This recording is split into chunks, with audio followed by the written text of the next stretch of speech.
है फ्रेंड्स, हमारे इस ड्रामे की स्टार्टिंग होती है एक धूमधाम से हो रही शादी से, जहाँ पर हमारे इस ड्रामे की मेन फीमेल लीड जिसका नाम डिंगो होता है उसकी एंट्री होती है। वो काफी गुस्से में होती है और वो आकर गेट खोलकर बोलती है चैन चैन। और फिर वो तुरंत जाकर उसे पीटने लगती है, जो कि यहाँ पर दूल्हा होता है। और दोस्तों, इसे ये यहाँ पर इसलिए पीट रही होती है क्योंकि उसने डिंगमो के साथ शादी करने का वादा किया था, लेकिन वो चुपके से किसी और लड़के के साथ शादी कर लेता है। और फिर वो उसकी यहाँ पर काफी अच्छे से धुलाई करती है, जहाँ पर बहुत लोग उसे छुड़ाने के लिए आते हैं, लेकिन वो किसी की नहीं सुनती है। और यही नहीं, वो उसके मुंह को केक में दे मारती है। और तो और वो दुल्हन को भी धक्का मार देती है, और जब दुल्हन नीचे गिर जाती है तो वो चिल्लाती है कि कोई तो इसे रोको या जल्दी से पुलिस को बुलाओ। और फिर डिंगमो उसे छोड़कर वहां से भाग जाती है, और फिर वो दौड़ते हुए जाती है। और उसे पकड़ने के लिए कुछ लोग उसके पीछे भी जाते हैं, लेकिन वो उनसे किसी तरीके से बचकर एक रूम में पहुंच जाती है, जहाँ हमारे इस ड्रामे का मेन मेन लीड पेंग शाओंग जो है वो वहां पर बैठा होता है। लेकिन डिंगमो को वो दिखाई नहीं देता है, क्योंकि वो दूसरी तरफ मुंह करके चैन की सांस ले रही होती है। तभी पेंगियांग खड़ा होता है और डिंगमो को लगता है कि उसके पीछे कोई है, और वो दोनों एक दूसरे को देखते हैं और देखते ही एक दूसरे में खो जाते हैं। और फिर दोनों एक ही फ्लैशबैक को याद करते हैं, जब इन दोनों की पहली मीटिंग हुई थी। और जब पेंगियांग ने उसके कॉलेज में टॉप किया था, तो उसके लिए रैली निकाली जा रही थी, और उसमें एक बच्चे को एक गाड़ी जो है वो टक्कर मारने वाली होती है। तभी वहां पर डिंगमो आकर उसे बचा लेती है, और पेंगियांग उसे वहां पर जो है इम्प्रेस हो जाता है। और फिर वो उससे वहां पर उसका नाम भी पूछता है। डिंगमो वहां पर उसका नाम बताती है, लेकिन वहां भीड़ में उसे कुछ भी क्लियर सुनाई नहीं देता है। और फिर फ्लैशबैक खत्म होता है। तभी दोनों एक दूसरे से एक साथ कहते हैं कि तुम, मतलब ये दोनों एक दूसरे को यहाँ पर पहचान लेते हैं। तभी पेंगियांग वहां पर डायरेक्टली डिंगमो से कहता है कि दरअसल मेरे ऑफिस में कुछ ऐसा हुआ है, जिसकी वजह से मेरी मॉम को मेरी बहुत फिक्र है, और उन्हें लग रहा है कि मुझे कोई लाइफ पार्टनर नहीं मिल पाएगा। और मुझे भी इस बात की टेंशन है, इसीलिए मुझे बिल्कुल भूख भी नहीं लगती है। और मुझे पता है कि इस वक्त इस बारे में बात करना थोड़ा-सा अजीब है, लेकिन ये मेरी मजबूरी है, तुम इसे समझना। मैं चाहता हूँ कि तुम मुझसे शादी करने का ड्रामा करो। और डिंगो वहाँ पर उसकी इस बात को सुनकर हैरान हो जाती है, और कहती है कि क्या? तुम्हारे साथ शादी का ड्रामा? और फिर पेंगियांग उसे कहता है कि मैं तुम्हें 3000 युआन दूँगा, जिससे तुम काफ़ी कुछ कर सकती हो। और फिर डिंगो भी सोचती है कि हाँ, मेरी फैमिली का बहुत सारी पुरानी उधारी है, और मैं उसे चुका सकती हूँ, और उन लोगों से छुटकारा पा सकती हूँ। और फिर पेंगियांग उसे पैसों का लिफाफा दिखाते हुए कहता है कि मुझे मेरी मॉम को इस बात पर यकीन दिलाने के लिए हमें एक फेक मैरिज सर्टिफिकेट भी बनवाना होगा, साथ ही तुम्हें मेरे घर पर भी रहना होगा। तो डिंगमो उसकी इस बात को सुनकर कहती है कि ये थोड़ा ज्यादा ही नहीं हो गया? और फिर अगले सीन में हम देखते हैं कि डिंगमो मैरिज का सर्टिफिकेट लेकर उसे देख रही होती है, जहां पर वो सर्टिफिकेट जो है बहुत ही रियलिस्टिक लग रहा होता है, जिसे देखकर वो ऐसा ही कहती है। और फिर पेंगियांग उसे कहता है कि तुम्हारी फैमिली की मदद तुम कैसे करना चाहोगी? तो वो कहती है कि मैं इन 3000 युआन का इस्तेमाल करके हमारा सारा कर्जा चुका दूंगी। और फिर डिंगो उसे बताती है कि मैं सप्लाई एंड मार्केटिंग कोऑपरेटिव में काम करती हूँ, और धीरे धीरे तुम्हारे सारे पैसे चुका दूंगी। तभी वहां पर डिंगमो का कलीग जिमी आता है और उसे बताता है कि तुम्हें जल्दी से स्टोर में चलना चाहिए, वहां पर बिजनेस अकाउंट्स में कुछ गड़बड़ हुई है। तभी डिंगमो वहां से तुरंत दौड़कर चली जाती है, और पेंगियांग पीछे से कहता है कि क्या तुम्हें मेरी मदद की जरूरत है, लेकिन वो वहां से चली जाती है। और फिर नेक्स्ट सीन में हम देखते हैं कि डिंगमो उस स्टोर पर पहुंच गई होती है, जहां डायरेक्टर उसे कह रहे होते हैं कि मैं तो तुम्हें डेप्यूटी डायरेक्टर की पोजीशन देने वाला था और तुम्हारा प्रमोशन करने वाला था, लेकिन मुझे पता चला है कि तुम्हारे अकाउंट्स में 800 युआन की गड़बड़ी हुई है। मैंने इस बात की रिपोर्ट पहले से ही कर दी है। और यहाँ पर डिग्मो कहती है कि नहीं नहीं, गड़बड़ नहीं हो सकती है, आपको एक बार दोबारा फिर से चेक करना चाहिए। जहाँ पर डायरेक्टर उसे बताते हैं कि लियांग ने दर्जनों बार इसे चेक किया है, और इसमें सच में गड़बड़ी हुई है। और दोस्तों, ये लियांग कोई और नहीं बल्कि वही है जो कल हमें दुल्हन के कॉस्ट्यूम में देखने को मिली थी, जिसकी शादी में डिंगमो ने बवाल मचा दिया था, और ये वहां पर चेन चेंग से शादी कर रही थी। दरअसल दोस्तों, ये तीनों जो है इसी स्टोर में काम करते हैं, जिसे ये लोग सप्लाई एंड मार्केटिंग कोऑपरेटिव कहते हैं। और डायरेक्टर उसे कहता है कि तुम बस तुम्हारा रेजिग्नेशन तैयार करो और मुझे जल्दी दे दो, और ऐसा कहकर वो वहां से चले जाते हैं। और डिंगमो उन्हें आवाज लगाती है कि मेरे हाथ से कोई गलती नहीं हुई है, लेकिन वो उसकी कोई बात नहीं सुनते हैं। और फिर लियांग वहीं खड़ी होकर ये सब देख रही होती है, तो वो उसे कहती है कि इन सब से तुम्हारा क्या मतलब है? क्या तुम्हारी अकाउंटिंग स्किल्स अच्छी है और मेरी कैलकुलेशंस गलत? और फिर डिंगमो उसे कहती है कि अगर मुझे पता चल गया कि ये सब तुमने किया है और तुमने मुझे फंसाया है, तो ये तुम्हारे लिए बिल्कुल भी अच्छा नहीं होगा।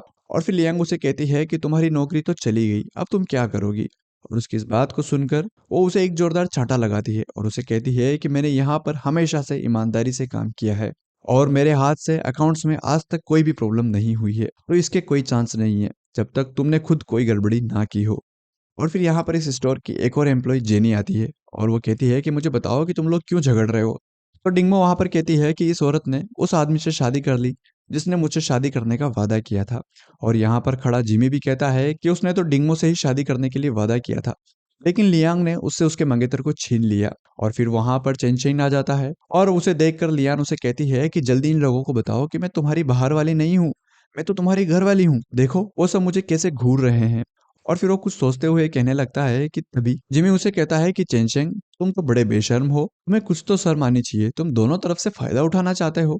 और यहाँ सब जानते हैं कि तुम पहले डिंगमो को पसंद करते थे। और फिर वहां पर वो जेनी भी चेनचेंग से कहती है कि हाँ बिल्कुल, चेनचेंग ही बेशर्म है। और फिर वहां पर लियांग कहती है कि चेनचेंग पहले मुझसे प्यार करता था, डिंगमो ही उससे चुपके से प्यार करती थी, और चेनचेंग उससे बिल्कुल भी प्यार नहीं करता है। और तभी वहां पर पेंगयांग भी आ जाता है और वो कहता है कि कौन कहता है कि मेरी वाइफ से कोई प्यार नहीं करना चाहता। और फिर पेंगयांग डिंगमो के पास आता है और उसे देखकर वहां पर जेनी कहती है कि आप तो शिंगवा या पेकिंग यूनिवर्सिटी के टॉपर हैं, आप तो कितने हैंडसम हैं। और पेंगयांग वहां पर कहता है कि मेरा नाम पेंगम चांग यांग है और डिंगमो और हम दोनों हस्बैंड वाइफ है। और वहां पर डिंगमो बहुत खुश होती है और वो खुश होकर उसका हाथ पकड़ लेती है। और फिर लियांग वहां पर कहती है कि हमने तो पहले तुम्हें कभी इस बात का जिक्र करते हुए नहीं सुना था।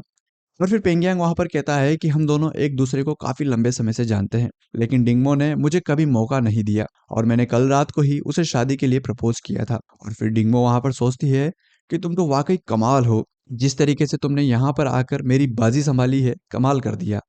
और फिर वो बताती है कि मेरे हस्बैंड फॉरेन ट्रेड ब्यूरो में जॉब करते हैं, इसीलिए हम लोग अभी तक सिर्फ मैरिज सर्टिफिकेट ले पाए हैं, क्योंकि हमें उतना टाइम नहीं मिलता है। और फिर लियांग वहां पर चेनचेंग का हाथ दबाकर कहती है कि कुछ तो कहो, ऐसे चुप क्यों खड़े हो। तभी चेनचेंग कहता है कि अच्छा अच्छा, तुम वही हो ना जिसके ऊपर हाल ही में इंक्वायरी हुई है, और साथ ही मैंने सुना है कि तुम्हें सस्पेंड भी कर दिया गया है, और इस फैमिली का एक मेंबर तो पहले ही जेल जा चुका है और लगता है कि दूसरा भी जेल जाने वाला है। तुम्हारी फैमिली की कितनी अच्छी जोड़ी है। तभी डिंगमो गुस्सा होकर उसकी ओर जाने लगती है, तभी पेंगियांग उसे रोक लेता है और वो चेनचेंग से कहने लगता है कि इस बारे में तुम्हारे पास ज्यादा अंदर की खबरें हैं। किसी के बारे में इस तरीके का आरोप लगाना और बिना उसका अपराध साबित हुए उसे दोषी ठहराना, ये एक कानूनी अपराध है। तभी वहां पर डायरेक्टर आ जाता है जो कहता है कि मुझे आने में देर होगी। और फिर पेंगियांग उसे कहता है कि मुझे आपका लाइसेंस मिल गया है जो आपने अप्लाई किया था। तो डायरेक्टर भी वहां पर बहुत खुश होते हैं और उस सर्टिफिकेट को लेने से पहले पेंगियांग उनसे कहता है कि आपके एम्प्लॉइज़ का कहना है कि मुझे मेरी ड्यूटी से सस्पेंड कर दिया गया है और मेरे ऊपर कई सारे एलिगेशंस भी लगाए गए हैं। अगर आप कहें तो क्या मैं आपके लाइसेंस को वापस ब्यूरो में ले जाकर जमा कर दूं? और तभी डायरेक्टर चेनचेंग इन लोगों को डांटते हुए कहते हैं कि तुम लोग यहाँ क्या बकवास कर रहे हो? ये सब बस झूठी अफवाहें हैं। अगर तुम्हारी इन सब फालतू बातों से सप्लाई एंड मार्केटिंग कोऑपरेटिव को जरा भी नुकसान हुआ तो तुम्हें उसका हर्जाना देना पड़ेगा। और चेनचेंग वहां कहता है कि मैंने तो बस ये सब मेरे कलीग से सुना है। और फिर वहां से चेनचेंग और लियांग दोनों चले जाते हैं और फिर डिंगो बहुत खुश होती है और वो उस सर्टिफिकेट को उन डायरेक्टर को दे देता है। उसके बाद ये लोग भी यहाँ से चले जाते हैं।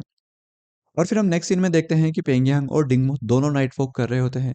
यहाँ पर पेंगियांग डिंगमो को बताता है कि मुझे सच में सस्पेंड कर दिया गया है और मैंने फॉरेन ट्रेड ब्यूरो में हमारे एक बड़े अधिकारी के करप्शन के लिए एक कंप्लेंट डाली थी, और उन्होंने उल्टा मेरी कंप्लेंट डालकर मुझे ही सस्पेंड करवा दिया, जिससे मेरी पिछली एंगेजमेंट भी टूट गई और मेरे दोस्त और रिश्तेदार भी सब मुझसे दूर हो गए। और फिर डिंगमो भी वहां पर उसकी बात को सुनकर थोड़ी हैरान होती है और कहती है कि इसमें कोई हैरानी की बात नहीं है कि तुम्हारी मॉम को तुम्हारी फिक्र होगी, लेकिन तुम्हें टेंशन लेने की ज़रूरत नहीं है।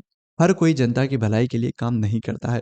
तुम बहुत अच्छा काम कर रहे हो और मुझे विश्वास है कि तुम्हारी हायर अथॉरिटीज़ जल्दी अच्छी इन्वेस्टिगेशन करेंगी और सच का पता लगाएंगी और तुम्हें जल्दी जॉब वापस मिल जाएंगी। और तभी ये लोग डिंगमो के घर के बाहर पहुंच जाते हैं और यहाँ पर डिंगमो की मोम इन लोगों को देख लेती है और वो डिंगमो से पूछती है कि ये आदमी कौन है। तो डिंगमो वहाँ पर थोड़ा घबराने लगती है और कहती है कि ये पेंगियांग है, फॉरेन ट्रेड ब्यूरो में काम करते हैं। और मैं आगे की बात आपको बाद में बताऊंगी, पहले आप मुझे ये बताइए कि डेड कहाँ है। तो मॉम कहती है कि वो पोस्ट ऑफिस गए हैं और मैं तुम्हारी बड़ी बहन से बात करने जा रही हूँ। और वो जाने लगती है, तभी वहां पर पेंगियांग की मॉम भी आ जाती है और वो उसे कहती है कि तुम यहाँ हो, मैं तुम्हें कितनी देर से ढूंढ रही हूँ। और पेंगियांग उसकी मॉम से कहता है कि आप यहाँ क्यों आए हो। तो उसकी मॉम बताती है कि स्टूडियो वाली आंटी मेरे पास आई थी, उन्होंने बताया कि उन्होंने तुम्हारी और डिंगमो की फोटो ली थी और उन्होंने ये भी कहा कि तुम दोनों ने आपस में शादी कर ली है। और फिर दोस्तों क्या होना था, उनकी इस बात को सुनकर डिंगमो की मोम भी जो है पूरी तरीके से सोच में पड़ जाती है, क्योंकि इस बात को उनकी मोम ने भी सुन लिया होता है। और उसकी मोम कहती है कि इतनी बड़ी बात तुमने हमसे कैसे छिपा ली, और तो और तुमने मेरी सर्टिफिकेट भी बना लिया। डिंगमो वहां पर मुस्कुराने की कोशिश करते हुए उसकी मोम से कहती है कि मोम, ये सब तो मैं आपको बताने ही वाली थी, और फिर हम घर के अंदर का सीन देखते हैं जहाँ ये चारों बैठे होते हैं और डिंगमो की मॉम उस सर्टिफिकेट को देख रही होती है और पूछती है कि सबसे पहले ये बताओ कि तुम दोनों ने ऐसे अचानक से शादी क्यों कर ली। तो ये दोनों एक साथ कहते हैं कि हम दोनों एक दूसरे से प्यार करते हैं। और फिर पेंगियांग की मॉम उसे कहती है कि ये जरूर पहली नजर वाला प्यार होगा। और फिर पेंगियांग कहता है कि हाँ मॉम, पहले मैं ही डिंगमो से प्यार करता था और फिर हम दोनों एक दूसरे से प्यार करने लगे। और डिंगमो उसके जवाब को सुनकर हंसने लगती है। और फिर डिंगमो की मॉम पूछती है कि तुम लोग एक दूसरे को कितने टाइम से जानते हो। तो दोनों अलग-अलग जवाब देते हैं और इन दोनों की मॉम सोचती है कि ये कैसे बच्चे हैं, हमें सच भी नहीं बता रहे हैं। और फिर पेंगियांग की मॉम पूछती है कि तुम दोनों की पहली मुलाकात कहाँ पर हुई थी? तो ये दोनों कहते हैं कि कॉलेज के गेट के बाहर। और किसी तरीके से उनका ये जवाब भी सही होता है और फिर सब राहत की सांस लेते हैं। और फिर नेक्स्ट सीन में हम देखते हैं कि डिंगमो और पेंगियांग की मॉम दोनों बैठकर बातें कर रही होती है। जहाँ पर पेंगियांग की मॉम डिंगमो को अपने कंगन उतार कर देती है और कहती है कि ये मेरी तरफ से तुम्हारे लिए एक तोहफा है। तो वहाँ पर डिंगमो कहती है कि नहीं नहीं, मैं इन्हें नहीं ले सकती। तो पेंगियांग की मॉम वहाँ पर कहती है कि मैंने कह दिया ना कि तुम्हें ये लेना है तो तुम्हें ये लेना होगा। फिर वो कहती है कि जब मेरी शादी हुई थी तो मुझे ये दहेज में मिले थे और मैं अब इन्हें तुम्हें देती हूँ। और फिर थोड़ी देर बाद ये लोग खाना खाने लग जाते हैं, जहाँ पर पेंगियांग की मॉम ने काफ़ी सारे अलग-अलग डिशेज़ जो है बनाई हुई होती है। और फिर ये तीनों मिलकर खाना खाने लगते हैं, जहाँ पर पेंगियांग की मॉम कहती है कि शर्माओ मत बेटा, और भी लो। और फिर डिंगमो कहती है कि थैंक यू मॉम, खाना बहुत अच्छा है। और फिर खाना खाने के बाद पेंगियांग और डिंगमो बैठे होते हैं, तो वहाँ पर उनकी मॉम आती है और उनसे कहती है कि तुम लोग थक गए होंगे, तुम्हें जाकर थोड़ा आराम करना चाहिए। और फिर वो उन दोनों को पकड़कर एक रूम में छोड़ देती है, जहाँ पर पेंगियांग डिंगमो से कहता है कि मैं नीचे सो जाऊँगा और तुम बेड पर सो जाना। और फिर वो दोनों सोने की तैयारी करने लगते हैं। तभी डिंगमो पेंगियांग से कहती है कि तुम्हारी शर्ट फटी हुई है। तो पेंगियांग उसे देखने लगता है और डिंगमो कहती है कि इसे उतार कर अच्छे से देखो ना, हो सकता है कि मैं इसे ठीक करने में तुम्हारी मदद कर पाऊँ। और फिर पेंगियांग तुरंत शर्ट उतार देता है। तो डिंगमो वहाँ पर शर्मा जाती है और कहती है कि तुमने अभी इसे क्यों उतार दिया। और तभी पेंगियांग खुद को कंबल से ढक लेता है और फिर डिंगमो शर्ट ले लेती है और हंसने लगती है। और फिर नेक्स्ट सीन में हम देखते हैं कि डिंगमो बाहर ड्रिंक्स बेचकर पैसे कमाने के लिए जा रही होती है। तभी पेंगियांग की मॉम उसे कहती है कि तुम कहाँ जा रही हो। कि मॉम, मैं और पेंगियांग दोनों बेरोजगार हैं और हम घर पर बैठकर अपनी सेविंग्स खत्म होने का इंतजार नहीं कर सकते हैं, इसीलिए मैंने बाहर जाकर ड्रिंक्स बेचने के लिए एक स्टॉल लगाने का फैसला किया है और मैं यहीं अपनी पुरानी गली में ये स्टॉल लगाऊंगी। तो वहां पर उसकी मॉम कहती है कि लेडीज भला बाहर जाकर पब्लिकली अपना चेहरा दिखाएंगी तो लोग हमें क्या कहेंगे। तभी डिंगमो कहती है कि मॉम, अब ये पुराना जमाना नहीं रहा है, बहुत सी ऐसी लेडीज है जो आधी दुनिया संभालती है और मैं भी उनकी तरह कुछ करना चाहती हूँ, तो इसमें गलत क्या है। और फिर पेंगियांग की मॉम कहती है लेकिन मैं तुम्हें इस तरीके का काम नहीं करने दूंगी। तो डिंगो समझ जाती है कि अब घी सीधी उंगली से नहीं निकलने वाला। तो वो उन्हें कहती है कि मॉम, पेंगियांग के कपड़े फटे हुए हैं और मैं उसके लिए नए कपड़े खरीदना चाहती हूँ, क्या आप मुझे 5 युआन दे सकती हैं। और फिर पेंगियांग की मॉम जो है वो उसकी पॉकेट में से पैसे निकालने लगती है। तो वो देखती है कि उसके पास सिर्फ 3.5 युआन है। तो फिर डिंगमो उन्हें मुस्कुराकर कहती है कि इससे बात साफ हो गई है कि एक हाउसवाइफ भी चावल के बिना खाना नहीं बना सकती है, इसीलिए आप घर पर मेरा इंतज़ार करिए, देखिए मैं कैसे पैसा कमा कर लाती हूँ। और वो ऐसा कहकर वहाँ से चली जाती है। और फिर हम नेक्स्ट सीन में देखते हैं जहाँ पर डिग्मो आकर इंस्टॉल पर वाइन बेचने लगती है और कस्टमर को वाइन काफ़ी पसंद आती है। और वहीं थोड़ी दूर एक दूसरी स्टॉल पर बैठी हुई लियांग और उसकी दोस्त बातें कर रही होती है और वहाँ पर वो लोग डिग्मो को देख लेती हैं। तो ये लोग सोचते हैं कि इसने सड़क किनारे स्टॉल लगाना क्यों शुरू कर दिया। और फिर लियांग कहती है कि चलो उसके पास चलते हैं और फिर ये लोग उसके पास आते हैं और वो लियांग वहाँ पर उसे कहती है कि तुमने वाइन बेचने के लिए स्टॉल क्यों लगाया है। तो डिंगो वहां पर कहती है कि ड्रिंक्स बेचना मेरा ये लीगल मामला है और इससे तुम्हारा कोई लेना देना नहीं है। और फिर लियांग कहती है कि अरे मुझे याद आया, और तुम्हारी फैमिली के लोग तो इस नकली ड्रिंक्स के लिए बहुत फेमस है, इसीलिए तुम्हारी फैक्ट्री भी बंद कर दी गई थी।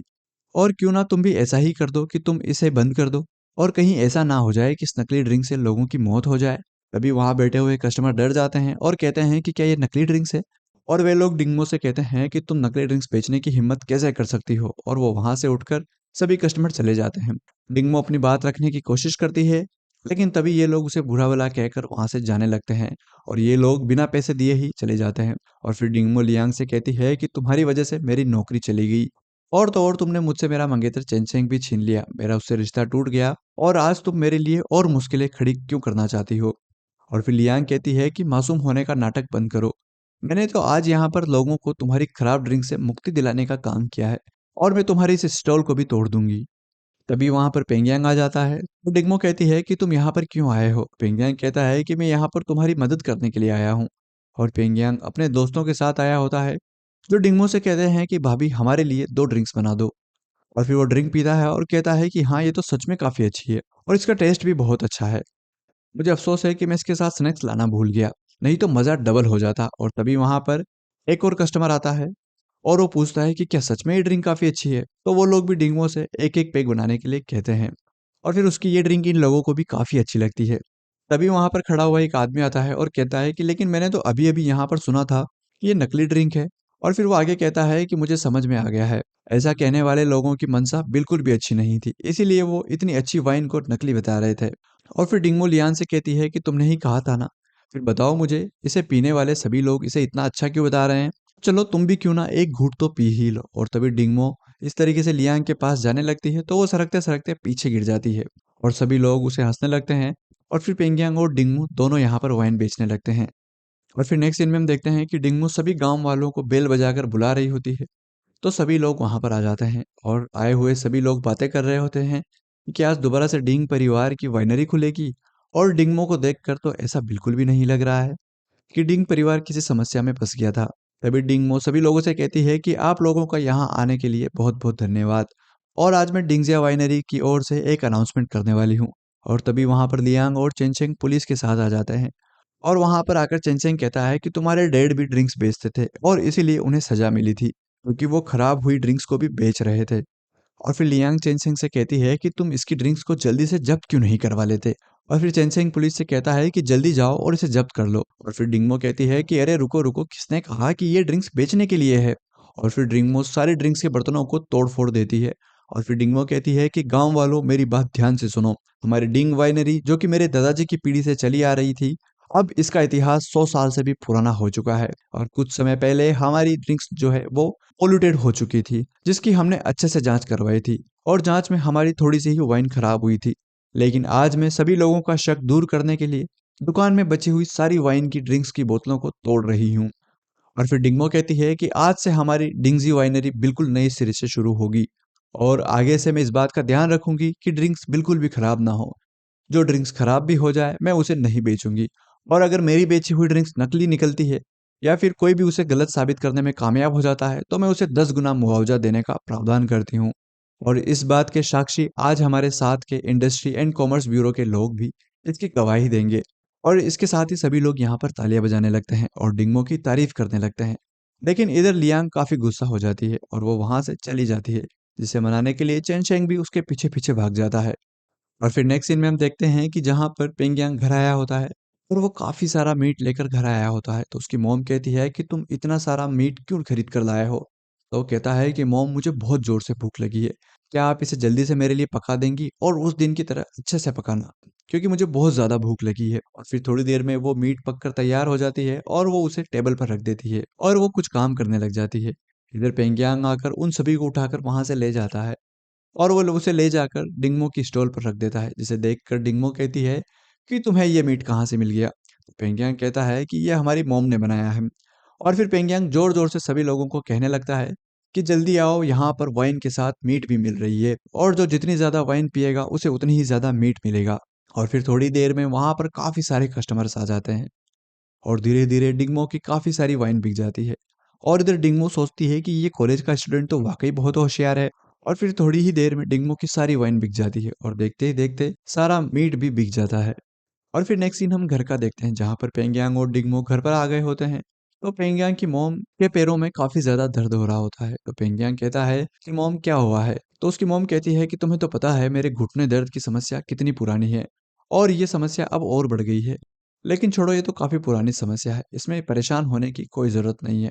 और फिर पेंगियांग डिंगमो से कहता है कि तुम अंदर चलो, मैं मॉम के पैरों की मालिश करके आता हूँ। और फिर उसकी मॉम की पैरों की मालिश करने लगता है, जहाँ पर उसकी मॉम कहती है कि तुमने मेरे बनाए हुए सारे मीट ले जाकर बेच दिए हैं।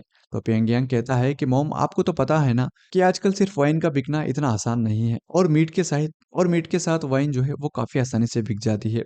और तभी वहां पर डिंगमो आ जाती है और वो पेंगियांग से कहती है कि मुझे करने दो। और फिर वो अपने हाथ में कुछ आयुर्वेदिक दवाई लाई होती है और वो उससे मालिश करने लगती है। तो पेंगियांग की मॉम कहती है कि ये क्या है?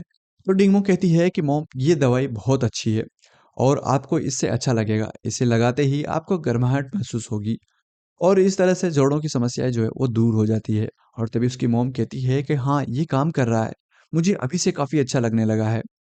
आगे वो डिंगमो से कहती है कि मैंने सुना है कि तुम्हारे पिता की तबीयत खराब है और उनका हॉस्पिटल में अभी इलाज चल रहा है। तुम्हारे पिता को अभी पैसों की बहुत ज़रूरत होगी ना? और फिर तुमने मुझ पर इतने पैसे खर्च क्यों कर दिए? तो डिंगमो वहाँ पर कहती है कि मॉम आप चिंता मत करिए। मैं और पेंगियांग अभी कुछ दिन पहले ही मेरे डैड से हॉस्पिटल मिलकर आए हैं। अब उनकी तबीयत पहले से काफ़ी अच्छी है।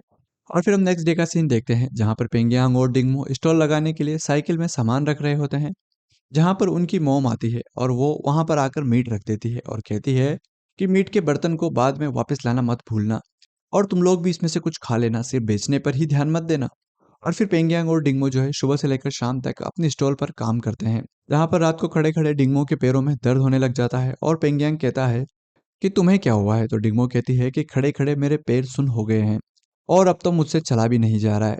तो फिर पेंगियांग कहता है कि आज हमारी साइकिल भी खराब हो गई है, पहले मैं तुम्हें घर ले चलता हूँ और फिर बाद में आकर साइकिल को ले जाऊंगा। और वो उसे अपनी पीठ पर उठाकर घर ले आता है। और फिर हम नेक्स्ट डे का सीन देखते हैं जहाँ पर डिंगमो काम पर जल्दी आ जाती है और वो अपनी स्टॉल को चालू कर देती है, जहाँ पर एक कस्टमर आता है और कहता है कि आज तुम बड़ी जल्दी आ गई। तो डिंगमो कहती है कि जितना जल्दी मैं आऊँगी उतना ही जल्दी काम पूरा होगा, क्योंकि बिक्री जल्दी शुरू हो जाएगी। और फिर वो कहता है कि अच्छा ठीक है, मुझे 2 ग्लास ड्रिंक्स चाहिए और आधा किलो उबला हुआ मीट भी। और फिर तभी वहाँ पर इंडस्ट्री एंड कॉमर्शियल ब्यूरो के लोग आ जाते हैं, जिनमें चेन भी साथ आया होता है। और वो सभी लोगों से कहता है कि जो जहाँ पर है वहीं पर रुक जाओ। और फिर एक ऑफिसर डिग्मो के पास आता है और कहता है कि तुम वाइन और मीट दोनों बेच रही हो, क्या तुम्हारे पास फूड हेल्थ सर्टिफिकेट है? तो वहाँ पर डिग्मो कहती है कि मैं यहाँ पर अपनी खुद की वाइन बनाकर बेच रही हूँ। तो ऑफिसर कहते हैं फिर भी तुम्हारे पास लाइसेंस तो होना चाहिए। और फिर डिंगमो वहाँ पर चेनचेंग को देखती है और वो समझ जाती है कि ये सब उसी का किरादरा है। और तभी वो देखती है कि वो दूसरी तरफ मुंह करके खड़ा होता है और वो उसे देखकर उसके पास चली जाती है और कहती है कि तुम्हारे पास इतना फालतू टाइम होता है क्या कि तुम लोग जब चाहो मेरे पास मुंह उठाकर चले आते हो और मुझे फंसाने के लिए अलग अलग तरीके ढूंढ कर लाते हो। तो चेनचेंग कहता है कि तुम ये क्या बकवास कर रही हो, मुझे डाउट है कि तुम बिना लाइसेंस के काम कर रही हो। तो डिंगमो वहां पर कहती है कि इसका मतलब ये नहीं है कि मैं बिना लाइसेंस के काम कर रही हूँ, तुम डायरेक्टली क्यों नहीं कहते कि तुम्हारे मन में अभी भी मेरे लिए फीलिंग्स है? और फिर डिग्मो वहां पर कहती है कि सभी लोग ध्यान से सुनो, यह आदमी असल में मुझसे संबंध बनाना चाहता था, लेकिन बाद में इसे दूसरी महिला से प्यार हो गया और इसने उसके साथ संबंध बना लिया है, लेकिन भी ये दोबारा मुझे ही परेशान करने की कोशिश कर रहा है। तभी वहां पर खड़े हुए सभी लोग चेनशेंग से काफी बुरा भला कहने लगते हैं और वो उसे गालियां भी देने लगते हैं। और फिर चेनशेंग कहता है कि हम इंडस्ट्री एंड कॉमर्शियल ब्यूरो से आए हैं। और फिर वो वहाँ पर ऑफिसर से कहता है कि जल्दी इसके इंस्टॉल को बंद कर दो। और फिर वो लोग डिंगो के इंस्टॉल को बंद करने लगते हैं। तभी वहाँ पर पेंगियांग आ जाता है और वो कहता है कि हमारे पास सर्टिफिकेट है। और फिर पेंगियांग ऑफिसर को फूड बिजनेस लाइसेंस दिखाता है और उसे चेनचेंग भी देखता है और वो कहता है कि ये कैसे हो सकता है, तुमने इसके लिए कब अप्लाई किया? तो पेंगियांग कहता है कि इस सर्टिफिकेट में कोई प्रॉब्लम है क्या? तो ऑफिसर कहता है कि नहीं, इस सर्टिफिकेट में कोई प्रॉब्लम नहीं है, मुझे माफ कीजिए कि मैंने आपके काम में परेशानी खड़ी की। और फिर डिंगमो चेनचेंग से कहती है कि तुम हमारे सर्टिफिकेट को अभी भी अपने पास क्यों रखे हुए हो, चलो इसे मुझे वापस कर दो। और फिर वो उसे ऐसा कहकर छीन लेती है और वो उसे कहती है कि मुझसे जितना दूर हो सके उतना दूर चले जाओ और मुझे दोबारा कभी दिखाई मत देना और मेरे बिजनेस के ऊपर कभी कोई प्रॉब्लम खड़ी करने की हिम्मत मत करना। और फिर चेनचेंग वहां से चला जाता है। और फिर डिंगमो पेंगयांग से कहती है कि तुमने सर्टिफिकेट के लिए कब अप्लाई किया था और ये तो बिल्कुल सही समय पर हमें मिल गया। और फिर पेंगयांग कहता है कि तुमने कुछ टाइम पहले मुझे बताया था कि तुम एक स्टोर लगाने की सोच रही हो और मुझे भी लगा था कि तुम्हें इसकी ज़रूरत ज़रूर पड़ेगी, इसलिए मैंने इसके लिए पहले ही अप्लाई कर दिया था। और मुझे अभी थोड़ी देर पहले पता चला कि ये लोग तुम्हें परेशान करने के लिए आने वाले हैं, तो मैं जल्दी से भागता हुआ गया और इसे ले आया। और फिर पेंगियांग कहता है कि मुझे तुम्हें कुछ बताना है। और फिर पेंगियांग कहता है कि मुझे लीडर के रूप में फॉरेन ट्रेड ब्यूरो में मदद करने के लिए बुलाया है, इसीलिए मुझे जल्दी ही निकलना होगा और मुझे आने में टाइम लग जाएगा, मैं तुम्हारी स्टॉल लगाने में मदद नहीं कर पाऊंगा। तो डिंगमो कहती है कि कोई बात नहीं, हमारे लिए पहले तुम्हारा काम ज़रूरी है और मैं यहाँ पर किसी तरीके से एडजस्ट कर दूंगी। तुम इस बात की टेंशन मत लो और जाकर अपनी जर्नी पर ध्यान दो। और फिर नेक्स्ट सीन में हम देखते हैं कि जहाँ पर अगली सुबह पेंगियांग जा रहा होता है, तभी उसकी मॉम आती है और वो उसे खाने का टिफिन दे देती है और उसकी मॉम कहती है कि डिंगमो ने मुझे पहले ही बता दिया था कि तुम्हें आज सुबह जल्दी निकलना है, तो उसने जल्दी ही उठकर तुम्हारे लिए खाना बना दिया था और तुम रास्ते में इसे खा लेना। और फिर पेंगियांग वहां से चला जाता है।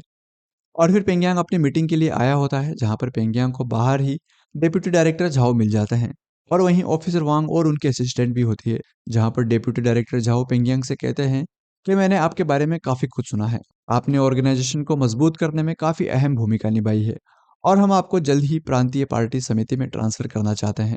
और फिर वहाँ पर खड़ी वांग सोच रही होती है फिर मुझे उम्मीद नहीं थी कि पेंगियांग को इतनी जल्दी इतनी इंपॉर्टेंस मिल जाएगी।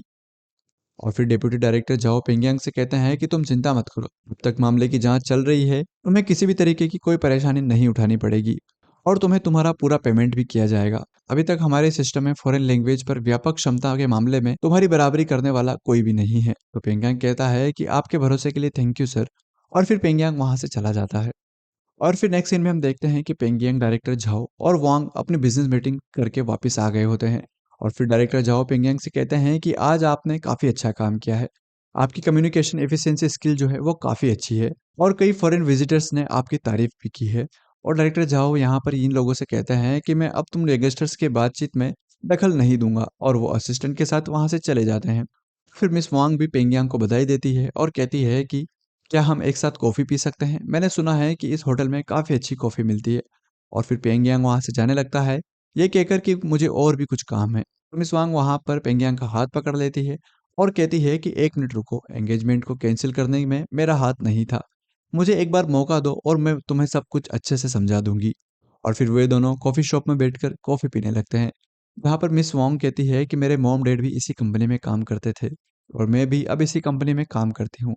हम हमेशा ही एक दूसरे से मिलते रहेंगे। और फिर वो कहती है कि पिछली बार जब सगाई टूटी थी तो मुझे बहुत बुरा लगा था और मैं आपकी मॉम से माफ़ी मांगना चाहती हूँ। और वहीं दूसरी तरफ हम देखते हैं कि जहाँ पर डिंगमो साइकिल से उसे जो ऑर्डर मिला हुआ था वो उसे डिलीवर करने आई हुई होती है। जहाँ पर शॉपकीपर डिंगमो से कहता है कि यहाँ पर मेरे पास कुछ सब्जियां हैं, क्या तुम इन्हें आगे वाली मेरी होटल तक पहुँचा दोगी? तो फिर डिंगमो वहाँ पर कहती है कि ठीक है, मैं उन्हें पहुँचा दूंगी, वैसे भी वो मेरे रास्ते में ही पड़ती है। और फिर वो वहाँ पर साइकिल में उन्हें रखकर होटल के लिए चली जाती है। और जब वो वहाँ से अंदर आती है तो वो पेंगियांग और वांग को देख लेती है। जहाँ पर वांग ने पेंगियांग का हाथ पकड़ रखा होता है और वो उनके पास आती है और पेंगियांग डिंगमो को देखकर तुरंत खड़ा हो जाता है और कहता है कि सपने वो नहीं होते जो आप सोचते हैं। आप जैसा देख रही है ऐसा कुछ भी नहीं है।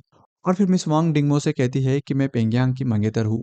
और डिंगमो सोचती है कि शायद ये वही लड़की है जिसकी पेंगियांग के साथ सगाई हुई थी और बाद में उसने तोड़ दी थी और शायद अब इन दोनों में सुलह होने वाली है। तो मैंने यहाँ पर बिना मतलब आकर इन्हें डिस्टर्ब कर दिया है। और फिर डिंगमो वहाँ पर कहती है कि मैं तो बस सब्जी बेचने वाली हूँ। और फिर पेंगियांग डिंगमो की सब्जियों की टोकरी को नीचे रख देता है और पेंगियांग मिस वांग से कहता है कि इससे मिलो, ये मेरी वाइफ डिंगमो है। तो वांग वहाँ पर कहती है कि ये तुम्हारी वाइफ है, ये तो सब्जी बेचने वाली है। और फिर पेंगियांग डिंगमो से कहता है कि ये मिस वांग है जिनसे मेरी सगाई हुई थी, लेकिन अब ये रिश्ता खत्म हो गया है और जैसा तुम सोच रही हो हमारे बीच वैसा कुछ भी नहीं है।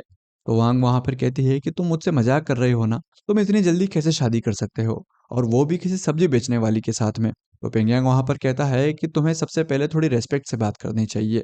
मैं तुम्हें बता दूं कि डिंगमो सब्जियां नहीं बेचती है, वो ड्रिंक्स बेचती है और वो बहुत हार्ड वर्क करती है और तो और वो किसी के ऊपर डिपेंडेंट भी नहीं है और वो बहुत मेहनत करके पैसे कमाती है। और भला ऐसी वाइफ का होना तो वास्तव में मेरे लिए बहुत ही सौभाग्य की बात है।